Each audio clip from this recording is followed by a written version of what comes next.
Il est des coutumes depuis 34 ans, la communauté de la presse et des médias marque une pause pour réfléchir sur les avancées obtenues, les obstacles rencontrés et les perspectives de l'année suivante. L'organisation professionnelle Journalisme et Éthique Congo, GEC en cycle, basée en République du Congo, se fait en ce jour, 24 heures à l'avance, l'écho de cette célébration mondiale. La lutte pour la liberté de la presse et pour l'indépendance des médias demeure la préoccupation quotidienne du GEC, tant au niveau national qu'à l'international, où de nombreux consoeurs et confrères ploient sous la teneur des prédateurs de la liberté. Comme on l'entend souvent dire, un journaliste indépendant est un électron libre dangereux, capable de faire exploser une bombe nucléaire. Il y a quelques années, au nom de la lutte contre le terrorisme, les journalistes ont dû faire l'objet de plusieurs privations dans l'exercice de leur profession. Aujourd'hui, au nom des révolutions, des guerres et autres conflits meurtriers, les journalistes sont encore dépouillés de leur liberté par certains prédateurs, comme on en compte des centaines, particulièrement en Afrique. L'UNESCO, l'Organisation des Nations Unies en charge des questions des presses, nous donne à réfléchir cette année sur le thème « Informer dans un monde complexe, l'impact de l'intelligence artificielle sur la liberté de la presse et des médias ».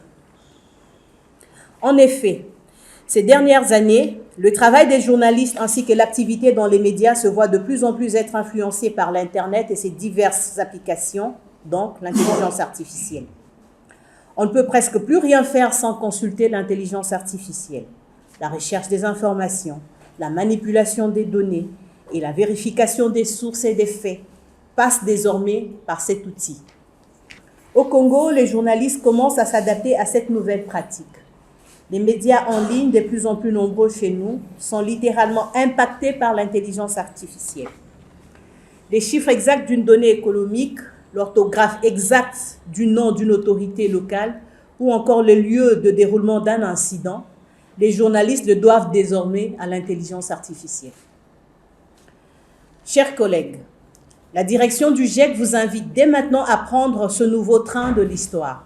Seulement, il ne faut pas oublier que le métier de journaliste n'est pas un travail des automates. Le journaliste est humain. Il a des émotions et vit dans une société où il y a des lois. C'est là qu'intervient la responsabilité de journalistes face à l'intelligence artificielle. Il faut donc y aller, pas comme des robots, mais comme des professionnels nantis d'une éthique et d'une déontologie.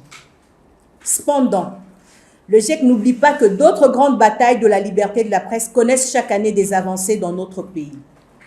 Il y a de quoi se féliciter.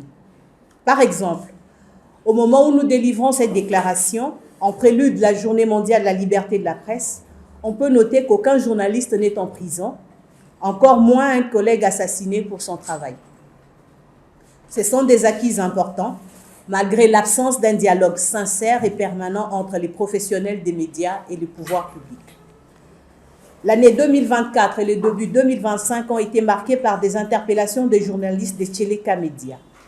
Notre organisation GEC et le Conseil supérieur de la liberté de la communication ont tout fait pour que ces journalistes ne soient pas entendus dans les locaux de la gendarmerie nationale. Et cela a été de même très récemment pour un journaliste de Seine-Piment, interpellé pour une affaire de diffamation. C'est ici l'occasion pour la direction du GEC de rappeler à tous les journalistes et personnels assimilés qu'ils restent à l'écoute de tous ceux qui sont en difficulté, emmerdés et intimidés par ceux qui se cachent derrière leur grade et leurs fonctions pour surfer sur la liberté des journalistes. Il faut alerter immédiatement le GEC. Nous prendrons position et aviserons aussitôt. L'heure de la censure et de l'intolérance est dépassée. Le journaliste doit aujourd'hui travailler sereinement, en toute responsabilité et avec une conscience professionnelle tranquille, loin des coups de fil menaçants ou des injonctions internes ou externes dans la diffusion des informations. Malgré ces insuffisances, le programme La Quinzaine du gouvernement est devenu un point important dans le travail des journalistes, notamment dans la collecte de l'information officielle. Le GEC encourage les journalistes à y participer pour recueillir la version officielle des faits nécessaires à l'équilibre de l'information. En effet, il y a encore quelques mois, l'accès aux sources officielles était illusoire.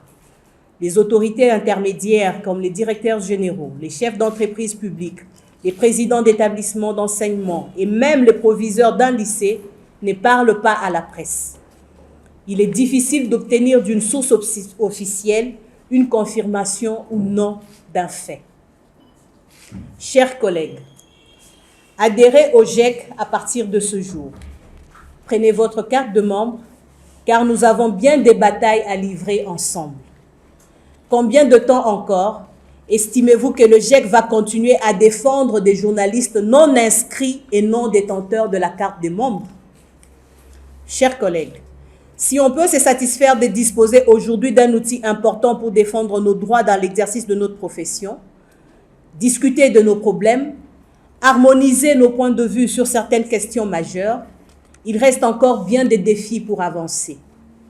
Le GIEC déploie depuis sa création en 2022 un programme de formation, tant pour les femmes journalistes que sur la couverture des élections. L'année 2025, avec des partenaires qui se sont annoncés, le GIEC renforcera son programme formation et renforcement des capacités. Là aussi, chers amis, venez aux formations quand il y a appel. Nous le savons tous, il n'y aura pas de presse indépendante tant que la précarité va continuer à sévir dans nos murs. La presse écrite est quasiment en disparition dans le pays, foudroyée par une crise économique accentuée pendant la Covid-19 en 2020. On compte aujourd'hui dans les kiosques de Brazzaville un quotidien, un bi-hebdomadaire et un hebdomadaire. Le reste des parutions viennent occasionnellement. Comment, dans ces conditions, peut-on parler de la diversité d'expression garantie par une presse essentiellement pluraliste? La montée en puissance des médias en ligne est une bonne chose, vue comme relais à l'inspection de la presse papier. Mais c'est aussi un autre mouvement non contrôlé, organisé par des non-professionnels, dont la plupart trouvent là un moyen de faire face au chômage ambiant en milieu jeune. Cette presse est infestée des braconniers et des mercenaires pour lesquels seul l'argent compte. C'est vrai, sans argent, il n'y a pas d'entreprise de presse. Dans un pays où le marché de la publicité est très étroit et orienté, bien évidemment, les médias tant publics que privés ne peuvent survivre. La redevance audiovisuelle, la RAV, qui a fait l'objet de tant de discours officiels, tant de réclamations des médias, n'a jamais été versée depuis 22 ans. Aujourd'hui, au regard de la loi de finances 2025, cette RAV est désormais supprimée. Elle est remplacée par le Fonds d'appui aux organes de presse. Ce qui pourrait changer ici, c'est la clé de répartition de ce fonds qui vise tous les organes de presse. Le GIEC demande alors au gouvernement qui a pu créer ce fonds d'appui d'aller jusqu'au bout de choses, en mettant en place une commission partenaire composée du ministère de tutelle, du Conseil supérieur de la liberté de la communication et des organisations professionnelles. Cette fois-ci, il faut nommer ce fameux régisseur de fonds. Sans argent, la presse libre ne pourrait s'éclore. Le GIEC demande des financements crédibles, prévus par le gouvernement et validés par le Parlement. L'argent politique, à l'instar des perdièmes donnés aux journalistes à chaque événement, est une plaie, un poison qui ronge la presse congolaise. Nous voulons une subvention régulière, légale et inscrite dans le budget de l'État, comme on le voit dans de nombreux pays africains, souvent pas si riches que le Congo. C'est ici, une fois de plus, l'occasion pour le GIEC de rappeler au Premier ministre chef du gouvernement les engagements pris dans ce sens depuis le 3 mai 2024. La presse n'a reçu aucun radis et elle continue d'attendre, elle continue d'espérer. La presse, comme je le disais, va encore vivoter encore longtemps face à la précarité. L'aide à la presse doit être une réalité au Congo. Cela fait des années qu'on en parle, mais rien ne s'est fait. En célébrant cette année la Journée mondiale de la liberté de la presse sous le thème « Informer dans un monde complexe, l'impact de l'intelligence artificielle sur la liberté de la presse et des médias. La communauté des médias du Congo s'allie avec des milliers de confrères à travers le monde pour s'adapter aux outils que nous offrent les NTIC. Le journaliste congolais doit faire preuve de force de caractère basée sur une éthique et une déontologie solide. 2026 est une année électorale. Le GIEC appelle le journaliste à plus de responsabilités dans la production et la diffusion des informations sur les canaux numériques. Bonne fête de 3 mai à tous.